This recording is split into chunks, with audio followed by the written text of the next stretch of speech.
Good evening. Oh, good evening. Boy, Jason, I think that daylight savings time really got to you back there. Good evening. Yes, that's American Girl, Tom Petty. Valerie loves this song, so I have to make her happy, get her in that mood to be able to do a great interview. You know, it's such a wonderful time to have everybody here. And Jason, we can go ahead and down that American Girl thing. Thanks. So it's such a great opportunity to have such wonderful speakers that we've had in the Distinguished Speaker Series, as well as a lot of the other things that are happening on our campus. Naturally, I want to start off by thanking a very special group to me, and that's the Western Institute of Lifelong Learning. Will, great job. Raise your hands if you're a Will member. Okay, if you're not, if your hand did not go up, become a Will member. It's just a fantastic organization, lifelong learning. You'll get all kinds of opportunities. A couple other people. I see my neighbor here and some of you folks who've worked so hard on the Southwest Word Festival. I'll get that eventually. So I appreciate everything you folks are doing and adding to our community. Why don't the two of you come up so I can introduce the two of you?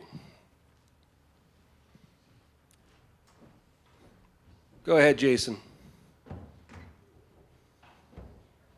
Come on up. There's Valerie. There's Robert. Come on up. Go ahead. Have your seat.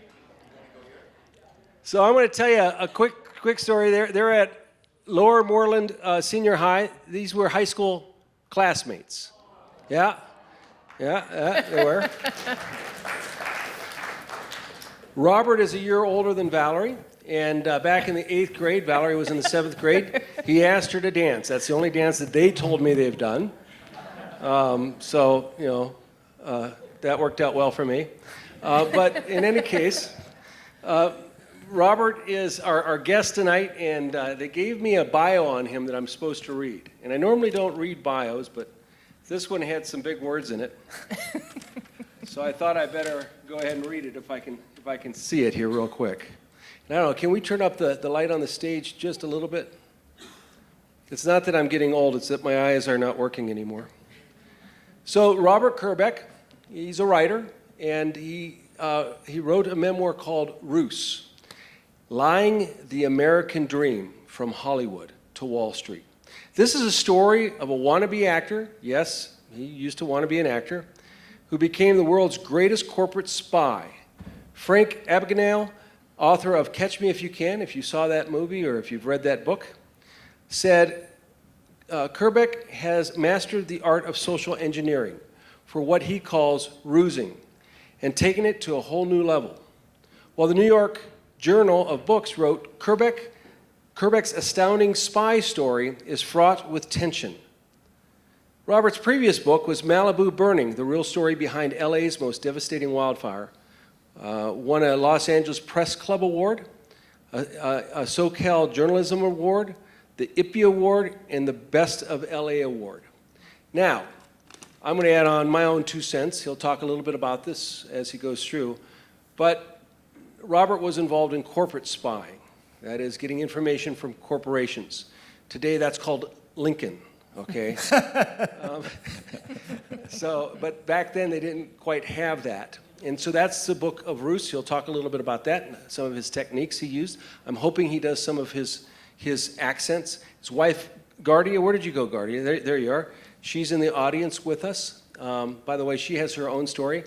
She used to be a member of the Hags. Have anybody ever heard of the Hags in LA? I hadn't either. Yeah, there we go. Kyle. Thank you, Kyle.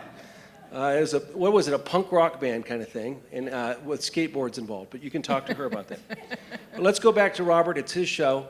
And of course, interviewing him tonight is the one and only Valerie Plame. If you're new to the audience, and if you don't know who Valerie is, of course, I always say she's the spy who loves me. And in 2020, we got married, but before that, she had an exciting career as a covert CIA spy that was outed by the Bush administration, for which the movie Fair Game was made. And of course, she learned a lot of techniques, one of which was how to waterboard her future husband. And so I have to be very honest tonight. But with that, I present to you Valerie Plame interviewing Robert Kerbeck. Oh, let me take that.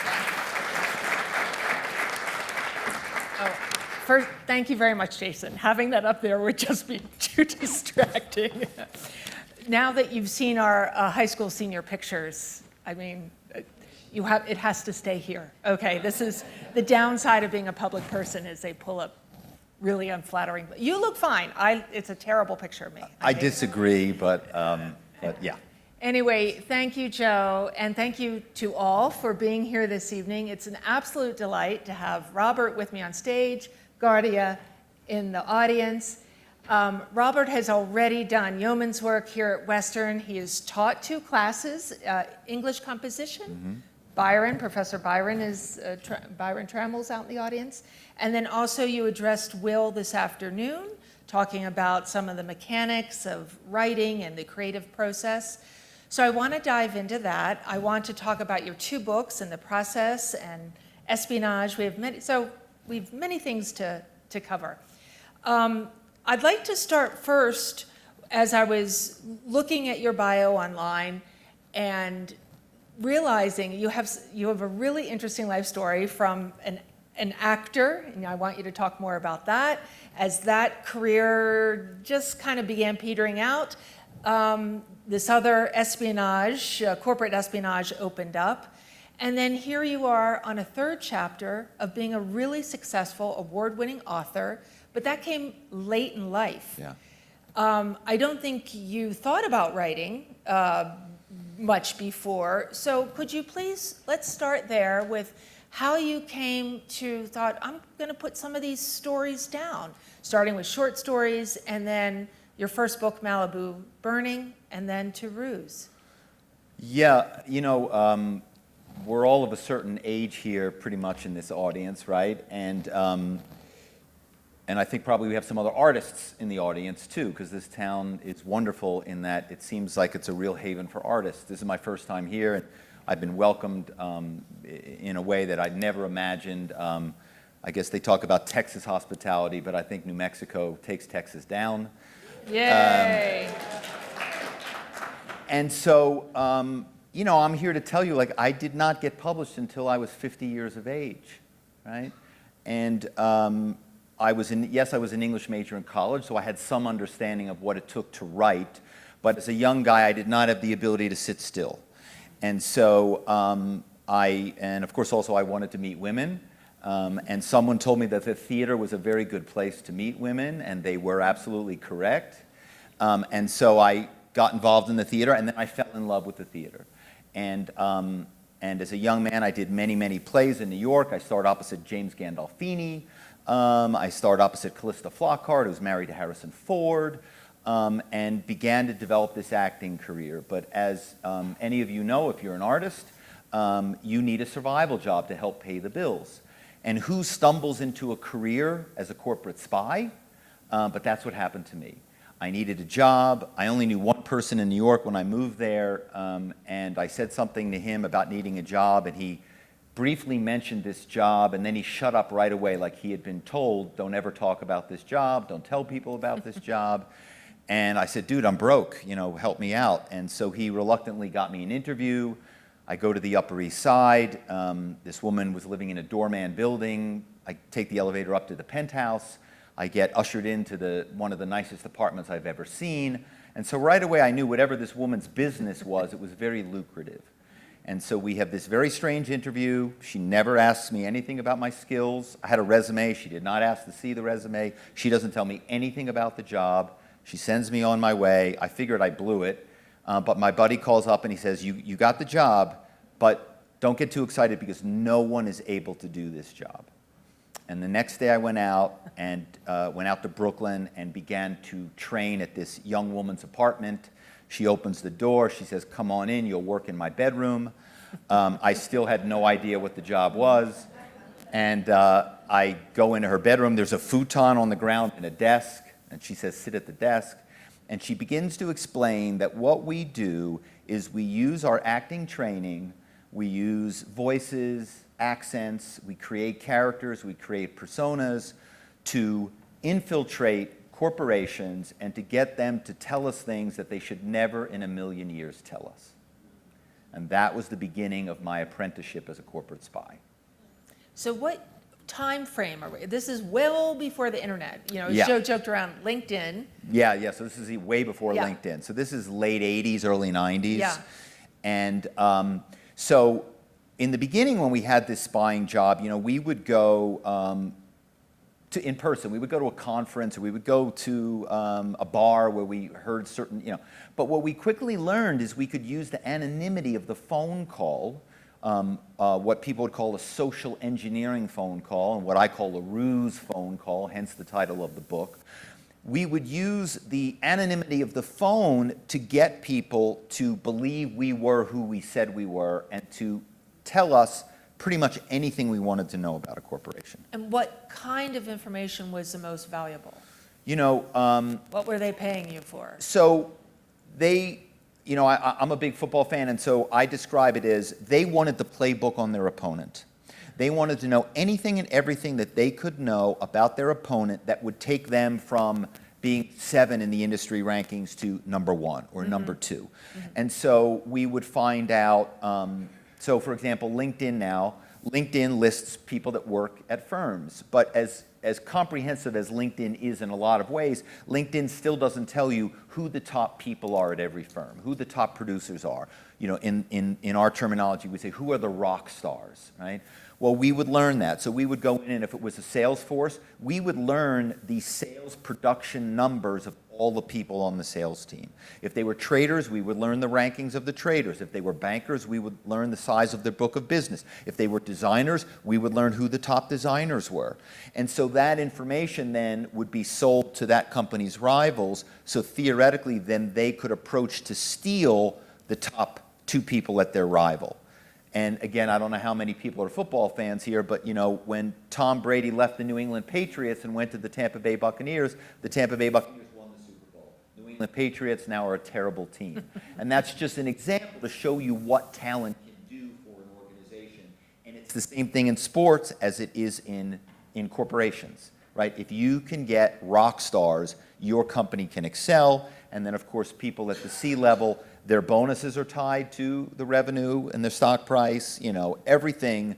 You know, people don't realize corporate America is just as cutthroat and competitive as any sports organization. So how would that, I get all that, but how would that compete with, say, headhunting firms, which existed even then? Right.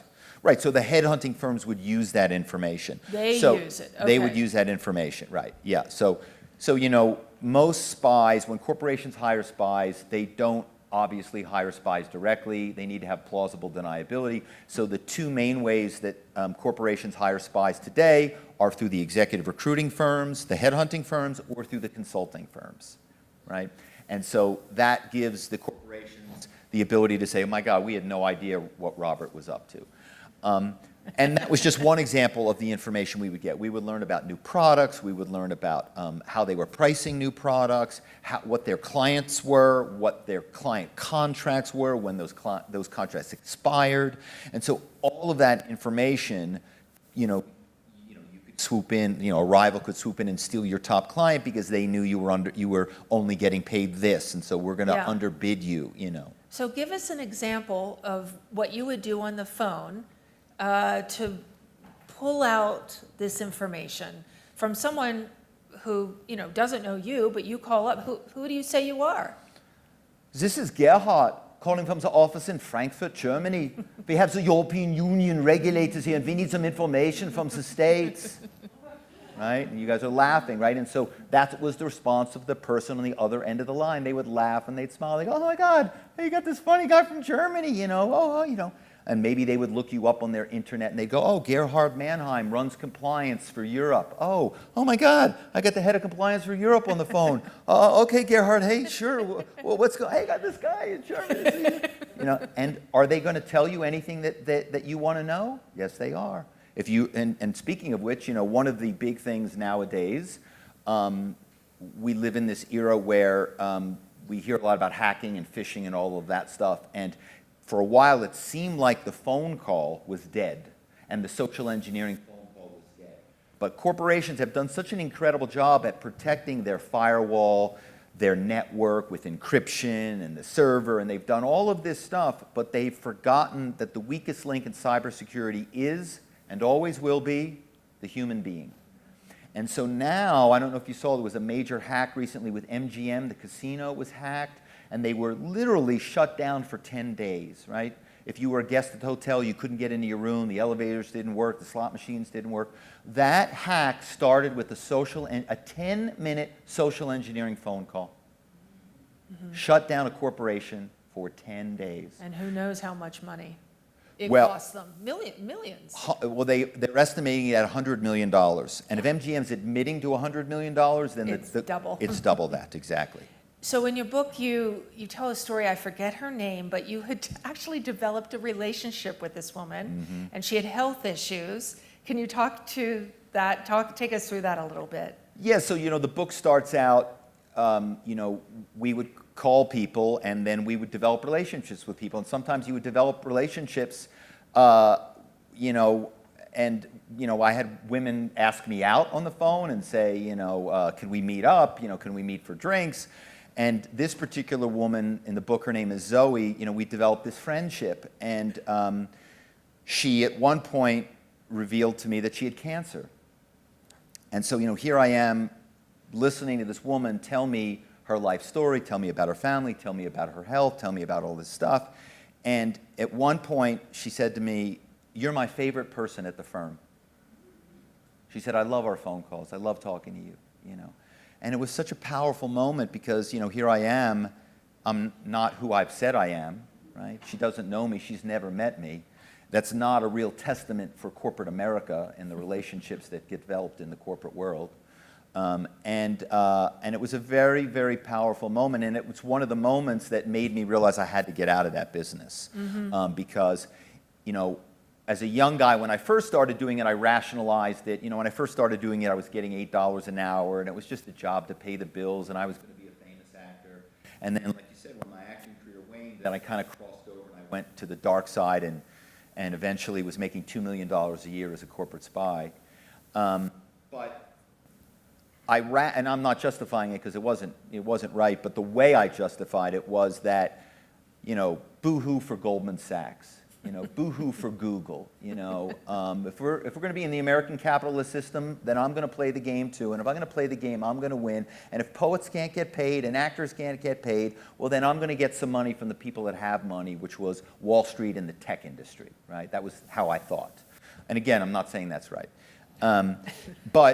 Just to be clear. Just to be clear. But there were human beings that were involved, and that was something that I never felt good about, and that was the thing that eventually drove me to get out of it because, like people like Zoe, that really kind of loved me in a strange way. Yeah. We had this lonely. really. Yeah. So you're deploying all these psychological skills, which I should say I used as well.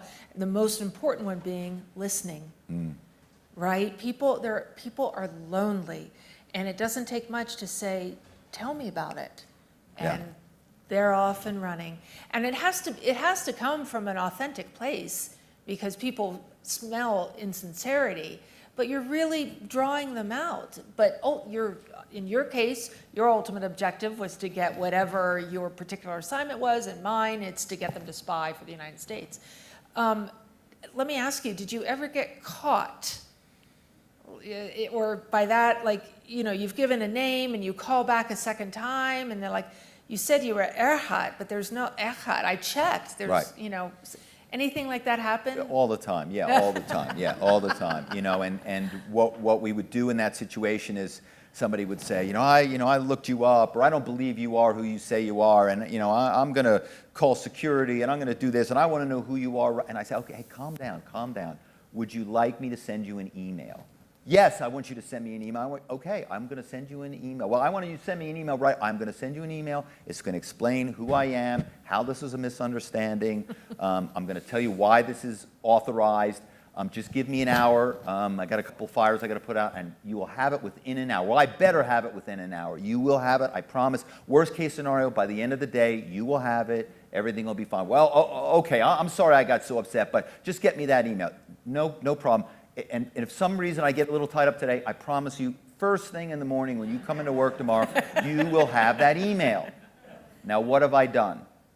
I've bought myself the rest of that day to get the information that I need to get from that firm without that person sounding the alarm, right? We call that putting that person to sleep. So now that person thinks they're getting an email. Are they getting that email? They are never getting that email, right? But now are they sending an email to the head of compliance or the head of legal, hey, we've got somebody trying to come in and find out this, or trying to come in and learn that? No, they're not sending out that email anymore. So now I've got the rest of the day to extract the information that my clients have spent or paying me a lot of money to get. So this is all before caller ID, I suppose. Well, caller ID was... Because when did that come in? I can't even remember. And so technologies would get introduced as technologies get introduced today. And each time a technology would be introduced, we thought it was the end of our spying career.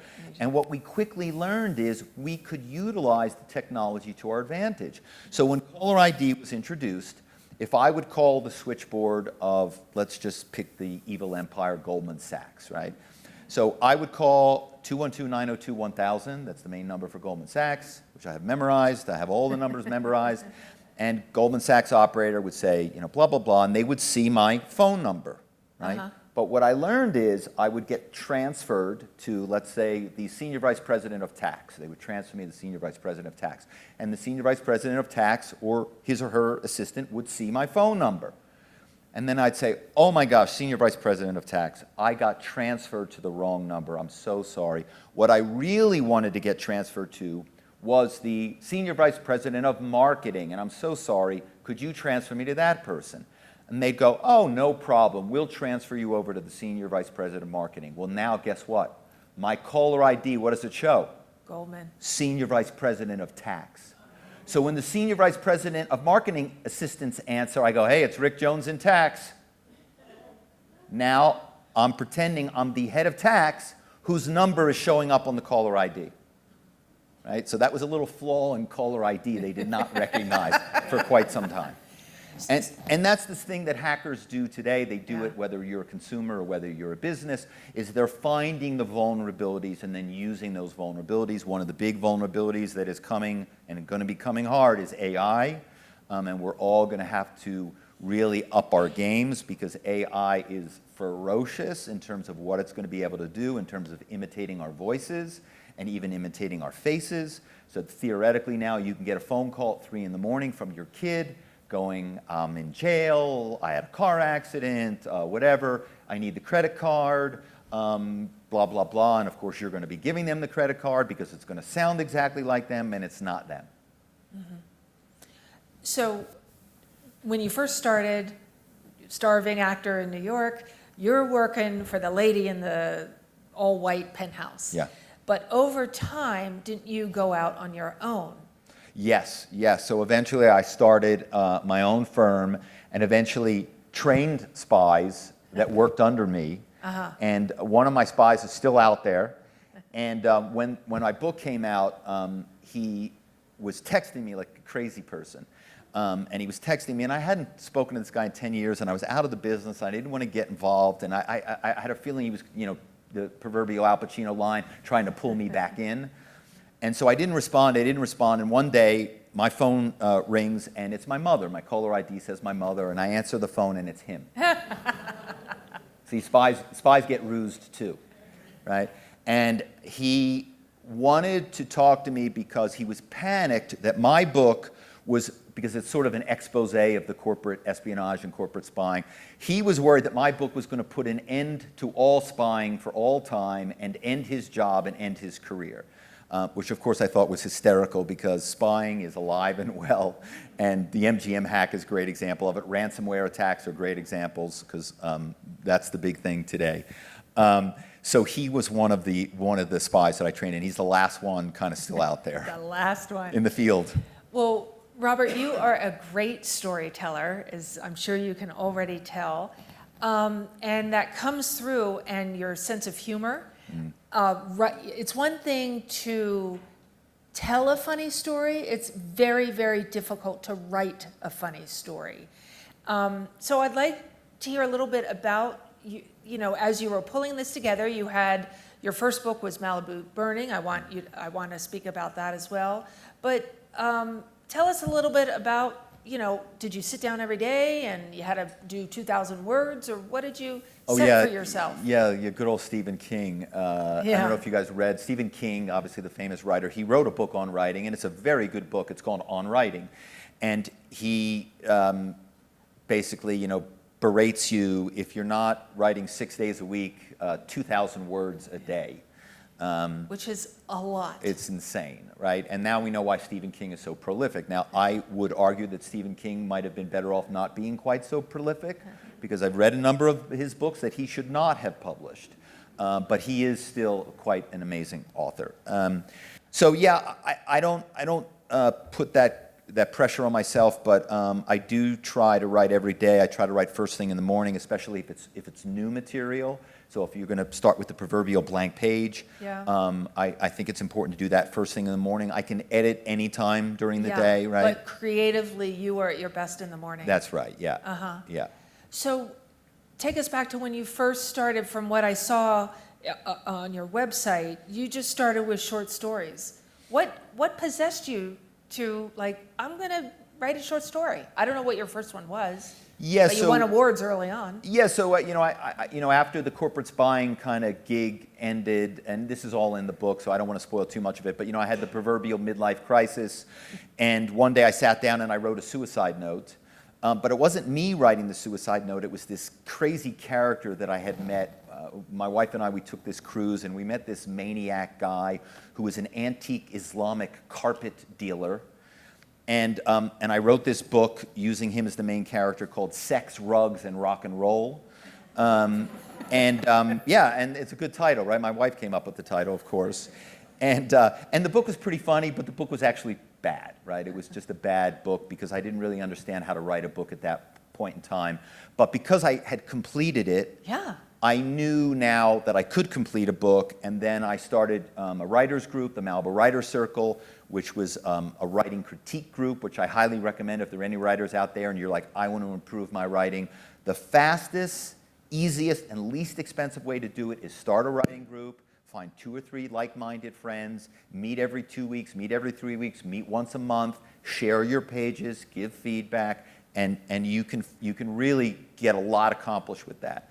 And so that's what I started doing. I started a writers group, started going to writers conferences, started writing short stories. And to my surprise, they got published. And I got a lot of them published. And then I started getting essays published. And then I was at a writers conference, and I read that opening scene with Zoe in RUSE. And people were like, what? Corporate spying? We had no idea. And they're like, you got to write a book about that. And sometimes when you're in something, you don't know that it's interesting to people. We all have had crazy events and crazy stories in our lives, and I'm here to tell you, people want to read those stories. People want to hear your stories. And, you might not understand it, you might not know it, but people were like, corporate spying? No one's ever written a book about corporate spying. I feel this, I am completely identifying with, because after a career in the CIA, it wasn't until I left and sometime later that I realized, well, that was odd. Right? It's like, the fish in the water. What water? Because that's all you know, and you're surrounded with people with similar experiences, and it's not until you're out of that you go, that's a little odd. How many people do you have, or is it, I'm sure it's an influx number, but in the Malibu Writers Group? People come and go? Yeah, people come and go. It's a group of professional writers, and we've now, through the group, we've had many books published, movies made, plays produced, short stories, essays. Tell about that memoir. So one of the members of our group, her name is Bridget Crocker. She just sold her memoir. It's called A River's Daughter. It'll be out sometime in 2024. And it's the story of how this young woman who grew up in a trailer park and in a family with a lot of abuse and alcoholism and poverty, became kind of the foremost whitewater rafting guide in the world, one of the first female whitewater rafting guides in the world, and whitewater rafted the most dangerous rapids in the world, and there's whole chapters in Africa and hippopotamuses and climbing mountains to escape. It's an incredible story. And that's one of the fun things about a writers group is that I always say that the Malibu Writers Circle, the success of the Malibu Writers Circle isn't because of the talent of the writers, it's because the talent of the notes of the writers in the group, right? It's about being of service to other writers. So you're reading a chapter and people are critiquing. Yeah. How often do you meet? You know, it depends. We're every 3 weeks. We have occasionally done every 2 weeks, but every 2 weeks is a lot because, you know, you've got to read everybody else's work in the group. So if there are 7 or 8 other members, you've got to read, you know, 6 or 7 chapters or stories. Yeah. So it's a lot of reading. And so, you know, and then 2 weeks goes fast. And then, of course, you're trying to write and revise your own material at the same time. So I found 3 weeks is really good, but I think a month would be great too. You know, I think 3 weeks to a month is probably ideal. So as you saw from that, our senior high school picture, we were friends in high school and then lost touch. You went off to University of Pennsylvania and then off to New York. I went to Penn State and joined the CIA afterwards. And we are not in touch until our high school, 25th high school reunion. You know, we say hello.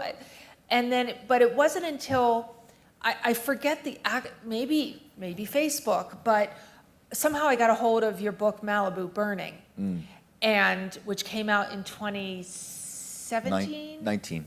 2019. The fire was 17. 2018. Yeah, As a matter okay. of fact, the Woolsey Fire is 5 years ago in a few hours. The fire that was the worst fire in Los Angeles recorded history that burned down half of Malibu. You guys read about it in the news. It was the same day as the Camp Fire up in Paradise, which devastated the town of Paradise.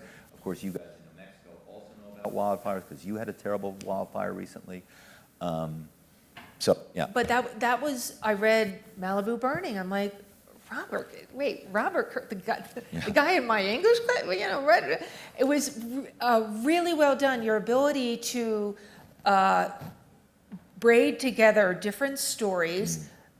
Robert and his wife Gardia lived in Malibu, and it really is a firsthand account, not only of their personal experiences of what happened that day and beyond, but then as you were talking to others. So can you tell us a little bit more how that all came together and how many people you interviewed? And yeah, I mean, you know, one of the things, you know, I would venture maybe no one in this audience knows, maybe 1 or 2 people know, is that the Woolsey Fire started on the site of a secret nuclear meltdown that had never been cleaned up. So you've got the worst wildfire in Los Angeles history starting on the site of a nuclear meltdown. And it doesn't take you know, an environmentalist or a mathematician to realize that what that meant is all of those nuclear materials that were in that soil and that were on that ground were then aerosolized up into the atmosphere and propelled by the 70 and 80 mile an hour winds off of that somewhat contained site all over Southern California. So, you know, that was a big thing in the book, was investigating that and getting information on that. We also had a real tragedy where there were a lot of firefighters that refused to fight the fire. yeah, the response Yeah, was they refused to fight the fire. head scratching. Yeah, it was incredible. Why? Why? You know, And I know it's a look, complicated question. I think the simple truth of the matter is they were afraid. They were afraid, and I get it. I get it. It was, you know, my wife and child and I fought the fire. We saved our home. 17 of 19 houses on our street burned to the ground. Over 200 in our neighborhood of 270 burned to the ground. So I get it. I get why you would be afraid. But if you sign up to be a firefighter, you have to fight the fire because it's not every day that a fire comes to Malibu. You know, it's only once every 7 years, 10 years, whatever it is. And we saw that also recently in a terrible school shooting in Texas, right, where the police officers did not go in. Why did they not go in? Because they were afraid for their lives. They did not want to die. I get it. I get it. But if you're going to take a job as a first responder, that is your job. And so the LA County Fire Department, they really tried to come up with a wide variety of reasons, of legitimate reasons why they didn't want to go in. And I was very fortunate that I was able to interview people that spoke directly with the fire chief before this big event where he concocted all of these lies about why the firefighters did not fight. And I had interviews with people that directly contradicted that he knew that he basically was lying.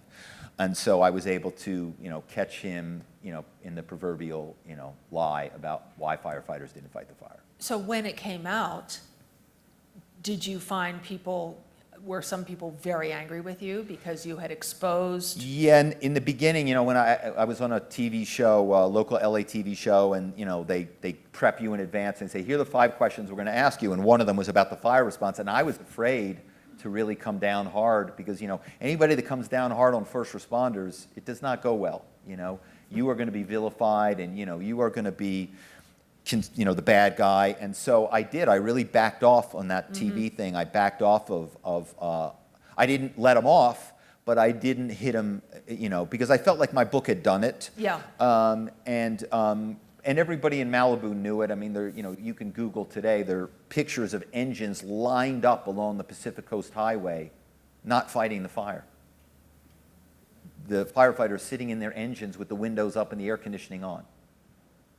I know it's kind of incomprehensible.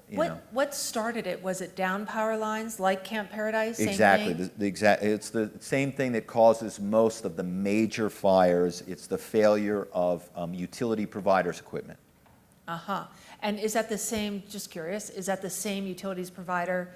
Is it the same throughout California? No, the Northern California has a different one from Southern California. Okay. And San Diego has a different one. Okay.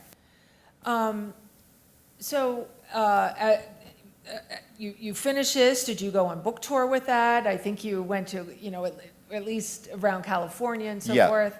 Yeah, I mean, look, Malibu Burning was one of the first fire books because the campfire was at the same time, but the books on the campfire came out after my book. Uh-huh. I felt it was important for the book to come out quickly. So the book came out literally exactly a year after the fire, which, as you know, is very fast for a book because, first of all, you got to write it, and then to get a publishing house Slow process. It's a slow process. The literary world moves very slowly. But I thought it was important to get it out on the 1-year anniversary. And of course, I had no idea, even though I don't want to seem like I know that much because I don't know that much, but I did predict that there were going to be more and more horrific wildfires because of this world that we live in with, the world is getting hotter by the moment and drier by the moment, and so it's not rocket science that you're going to have more fires, more frequent fires, more ferocious fires, and we've clearly seen that with the New Mexico fire, with the fires in Canada this summer, where it was basically they were canceling schools in New York. And we live in an era where we're going to have more and more of these fires. We just saw the fires in Maui. Yeah, we were talking about that last night. Yeah. So Robert and Gardia have some property there on Maui, and you were just there, was it last month? Yeah. So our property is on Lanai, which is just across the channel from Maui. But there's a ferry that runs from Lahaina, which is the town that burned down, and so we would spend a lot of time in Lahaina, and we've been to Lahaina 50 times, 100 times. Our daughter swam with the Lahaina Swim Club, and so it's a place that's really near and dear to us, and the fact that entire town burned down, and even more than that, the harbor burned down. Think about that. The harbor in the water is gone, right? Boats in the water burned. That's how ferocious this fire was. Mm-hmm. So I was over there. I was doing some interviews over there because I've become, my wife and I say we were accidental firefighters, and now I've become a very reluctant wildfire expert because I wish I didn't have to write about wildfires because they're, horrific, and they're one of the greatest environmental catastrophes on the planet today. Breathing smoke from a wildfire is probably the worst, the most toxic thing that you could inhale. But unfortunately, we have to all do them. We have to do, we haven't even begun to take baby steps on how to mitigate wildfires because people aren't recognizing the seriousness of it. No, that's clear. We could have a whole conversation Yeah. on what happened in Maui. But I'd like to open it to questions from the audience on anything. So, And there's the man with the microphone. how this is going to work is I kind of roam the room side to side. Some of you have seen me do this. And just raise your hand and I'll get you the microphone. But I want to start off with a real quick question. We have a number of seniors here. I know some of you don't think of yourselves that way. We have a number of seniors here, and oftentimes they get scammed. A phone call come and ask for money, ask for a donation, or say something of this nature and that nature. Talk us through a little bit about what we should be if we get a phone call, we get that text saying, hey, I thought we're getting together for lunch. I get these all the time, and when you respond, then they respond back to you, and back and forth you go. Talk to us about some preventive measures that we can do from our side of that conversation. Great question. You know, the first thing to do is to do nothing. Nothing. You know, we live in this world, oh my God, I got a text, I got to respond to that text. Oh my God, a phone call, I got to call them back. Oh my God, I got an email, I got to respond to this email right away, right? And so we've gotten addicted to that instantaneous response, right? I've seen it with my mother, right? and they're trying to take advantage of that, creating some sort of pressure scenario, right? You've been hacked. Your bank account, blah, blah, blah. There's a problem, it's a crisis. Don't do anything. Sit, put the phone down, walk away, and think, right? And if you think for even 60 seconds, you're not going to do something that you're going to regret because you've now taken the time. Now when you pick your phone up again, you're going to look at it and go, let me check this out. And then all of a sudden, you're going to think about it and you go, this doesn't make any sense. And if it is my credit card company, you know what? I'm going to call the number on the back of my card and just let's make sure that this is right, you know. That's great advice. Yeah, it's amazing. It's, you know, when we were kids, what was it, the 5-second rule, right? If you drop the gum on the floor, the candy on the floor, if you know, your mom could pick it up within 5 seconds and put it back in your mouth, right? Well, we're older now, so I think we can wait 60 seconds, right? So that's my thing. Wait 60 seconds.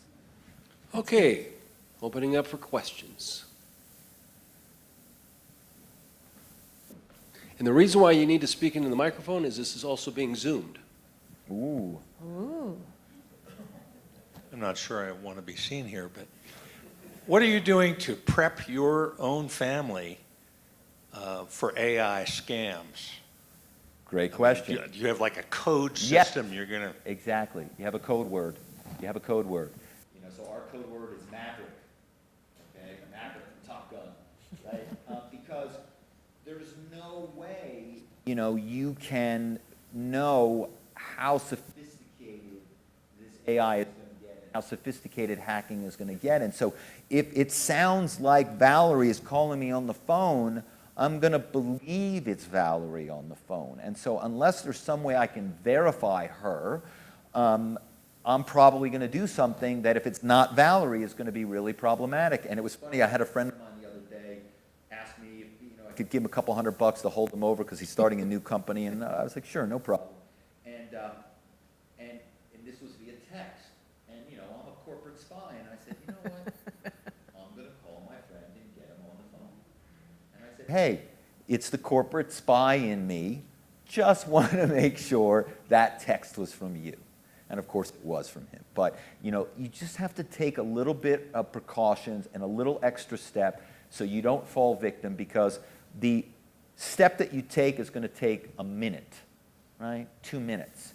But if you get hacked, I mean, it could be a long, long time and a lot of stress and turmoil, drama, cost, and you just don't want that. So it's better to take the time in the beginning. Come up with a good code word. Yeah. Yeah. Uh-oh, I see a hand going up that I'm familiar with.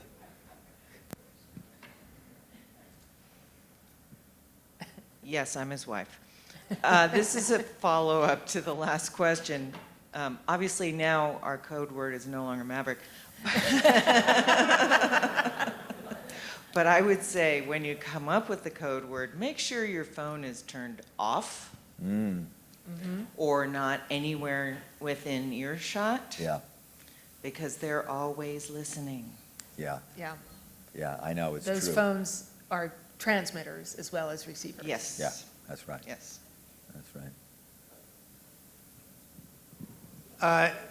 Zooming out just a little bit on AI, it's something I'm aware of, and it's something that gives me the creeps to the degree that, like, maybe I don't want to know. But what is your perception when you hear the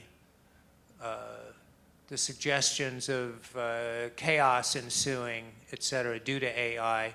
What do you perceive those to be, or how would they be spread about and affect people? Well, I think we'd have to get, what was it, Jeff Goldblum's character in Jurassic Park, right, on chaos theory. He would probably have some good answers on that. I think that it's just about recognition. So, remember in 1999, everybody was panicked about Y2K, and Y2K was going to be the end of days, and Y2K, you couldn't get your money out, and it got figured out, right? It got figured out in a way that didn't cause the demise of the global economy. I think the same thing is going to happen with AI. There are going to be guardrails put in, there are going to be checks and balances that are going to be put in, but right now it's a bit of the Wild West. So I think right now you've got to really be careful because those guardrails aren't in place yet. I would just like to add, since I'm actually part of a presentation next week to a group of lawmakers, legislators on this, on AI, you're very optimistic that there will be, in fact, regulation, guardrails, and so forth. Have you seen what Congress has been able to accomplish lately? Nothing. And I just read something just this afternoon. Corporations, evil empire of Goldman Sachs, and everyone else, their number one concern today is geopolitical risk. And a large part of that is due to AI, because the most recent example would be the unbelievable disinformation, misinformation that is coming out of the Hamas-Israel war right now. That malign actors are cheering one side or the other for their own nefarious purposes, are using the amplification of social media and AI to make that picture, there's always the fog of war, and now it is completely obscured. And I worry about nothing less than the fate of democracy, because democracy is grounded on what you know to be true, and when that is eroded, when trust is eroded, as it has already over the last 2 decades in this country, that leads us in an extremely precarious position.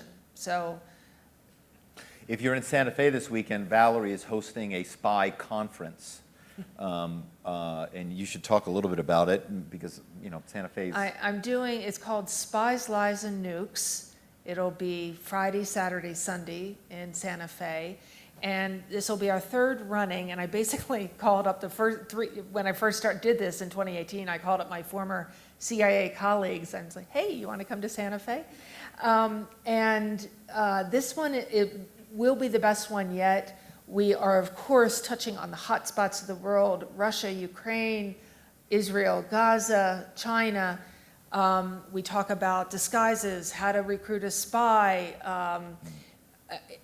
I want people to be both educated about national security and espionage, as well as, of course, entertained. And I'm so proud of the speakers, that these are really people of the highest caliber.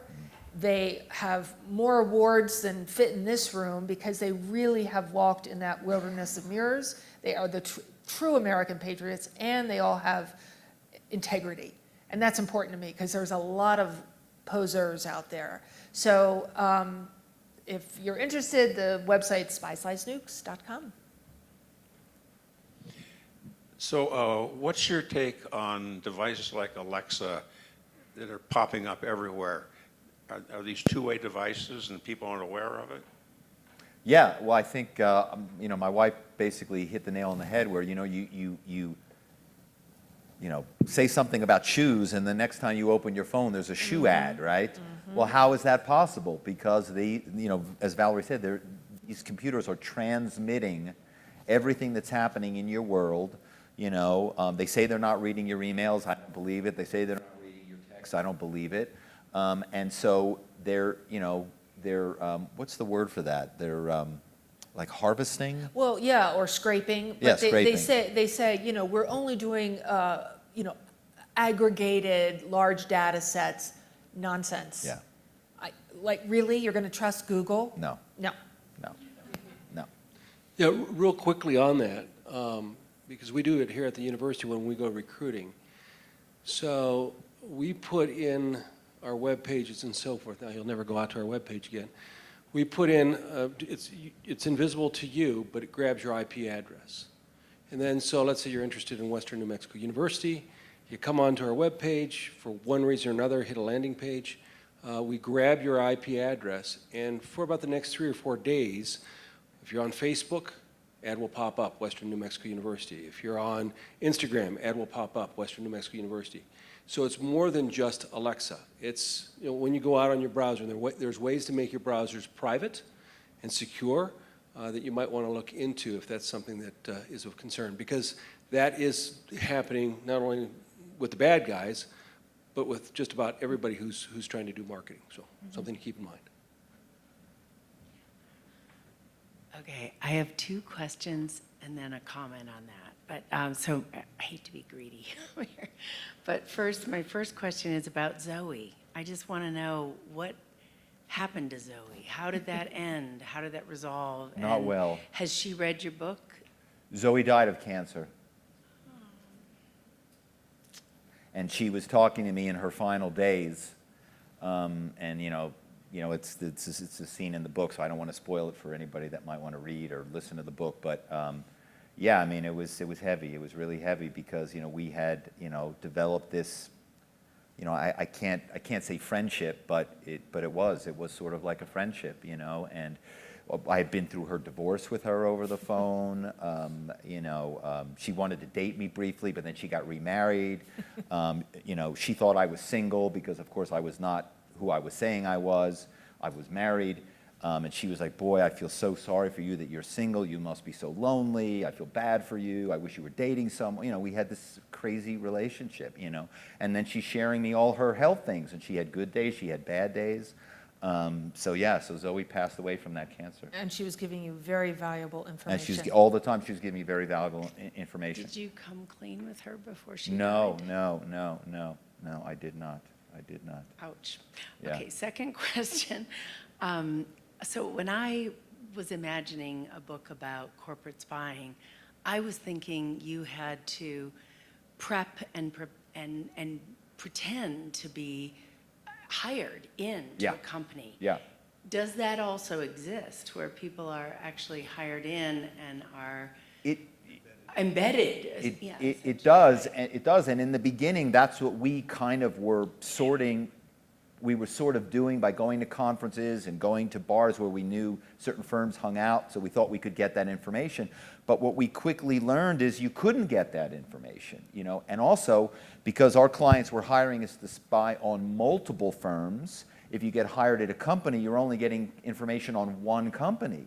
Our clients, if they were number 7 in a space, they wanted us to get information on their top 5 competitors. So again, it was really a revelation when we first started doing the spying, is we were like, wow, you can get so much more information over over a phone call. And it's true today. The MGM hack, I'm telling you, was a 10-minute social engineering phone call that the hacker got the customer service person at MGM to reset a password, which enabled this person to get access to the MGM network and shut it down. From a customer service rep, from the lowest paid individual at a corporation, caused that firm at least $100 million in damages. Human Human being. It seems like the Chinese are wasting their time then embedding children in our universities to get Right. hired by our companies. Right, that's which right, is what that's is right. happening. Yeah, that's But right. anyway. And that's a really great example of the intersection of political and corporate spying, is that the Chinese do that. So last thing, this is just a comment because this came into our lives. So our youngest son volunteered in Eastern Ukraine last summer as a medic and interpreter, and went into Bakhmut every single day and rescued elderly and handicapped people from their homes who couldn't get out. And before he went, we were very worried about how we were going to safely communicate with him. But I wanted to know every night that he was alive. And we have a neighbor who is actually a private contractor with our Defense Department as well as many other governments' defense departments around the world, and intercepts messages. She told me... You just outed that spy. Oh, major spying. Yes, major spying. Anyway, she told me that he not only should never use his American phone, even under an encrypted service like Telegraph or Signal or whatever, Even using those. but she said, you have to, not only does he have to take out the battery, but he has to, even with the battery out, they can locate, even the Russians, who she says have less capacity than we do, to locate those phones. They can locate the phone and know that it is an American phone because something in that phone, even without a battery, is sending some kind of signal. So she said he's got to wrap it in foil and put it in an cast iron pan Wow. Yeah. in order not to be identifiable and locatable as an American. So, and we've got that technology. Anyway, yes, he came back. That's crazy.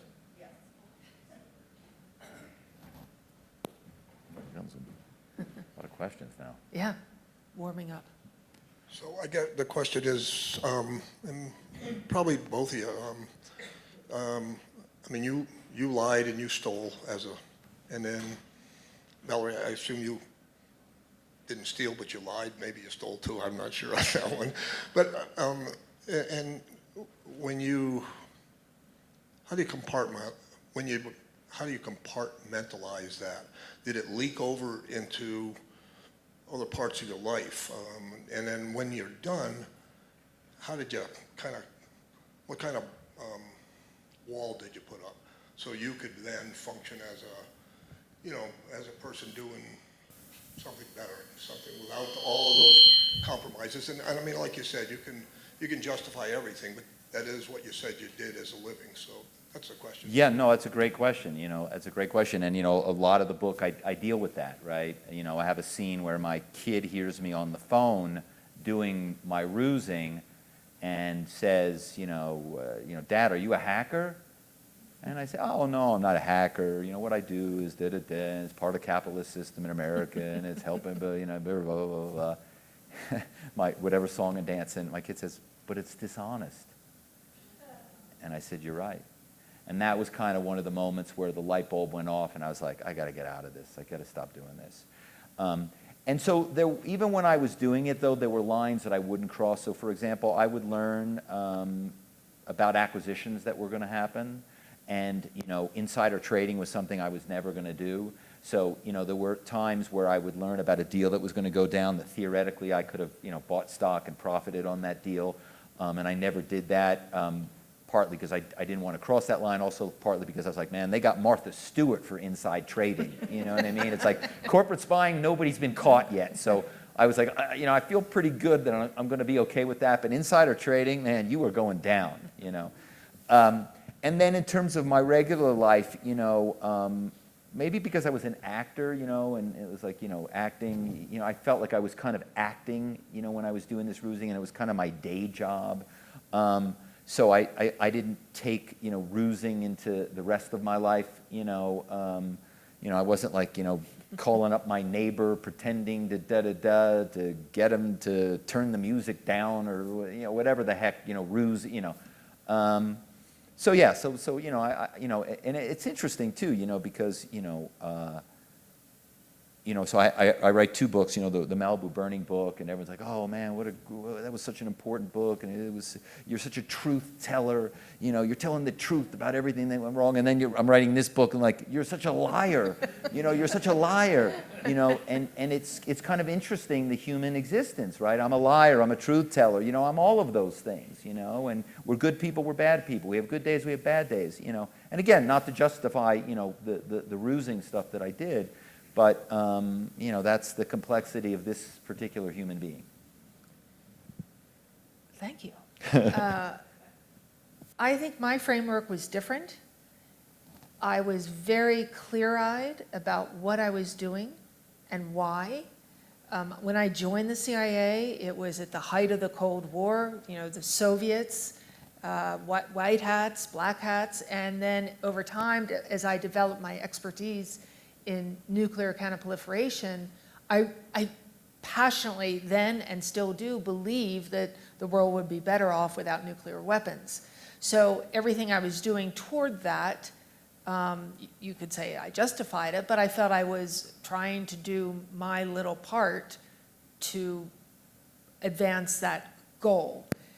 I never felt that it spilled over into, I was never asked to do anything that I thought that spun my moral compass around, and it didn't spill over to my personal life whatsoever, and I credit my parents for that.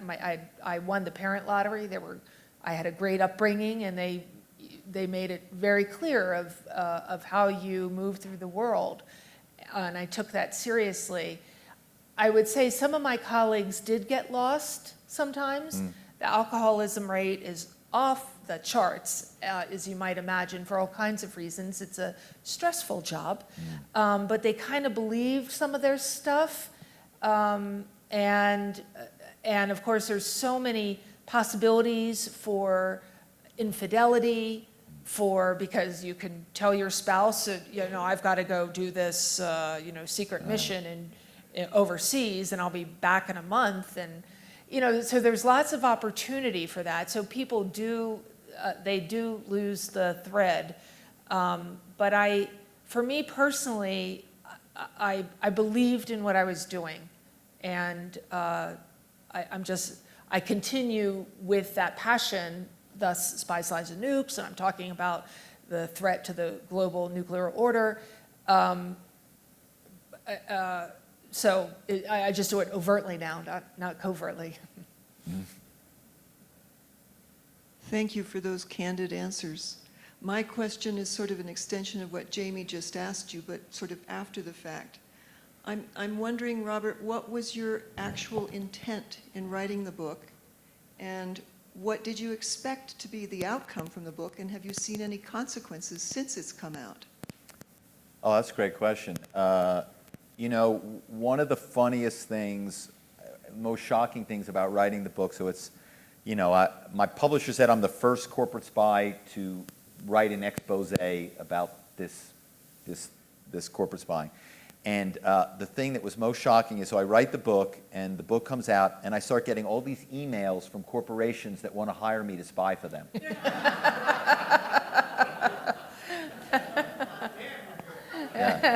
I know, right? I mean, I could not believe it. I was like, wow, that's insane. So yeah, were there any consequences in terms of corporations stopping spying? No, No. right? No. But I knew that was going to be the case. I didn't have any. I had no, thoughts of that. I think I just wrote it because, like I said, early on when I read it, people said, "My God, that's such a crazy story," and but it also shows, the journey of this person. And what I like to say, and I hope you read the book because it is this crazy journey, and there are all these things in it that we haven't even gotten into here. O.J. Simpson, and all these crazy encounters I had with, like these Forrest Gump encounters I had with really, really well-known people at these pivotal moments in time. That is just insane. Kind of like Valerie and I going to the same high school, right? Like, come on, right? So I think the reason I wrote the book is to show people to take the journey in life that you want to take. Take the journey that you want to take. And so hopefully you see my journey and you see it's crazy and it's all over the road. But it ended up, in this place where, I'm writing books. I'm happy. I really enjoy writing these books. People seem to enjoy reading these books. I'm being asked to do other things. RUSE is in development for a TV series.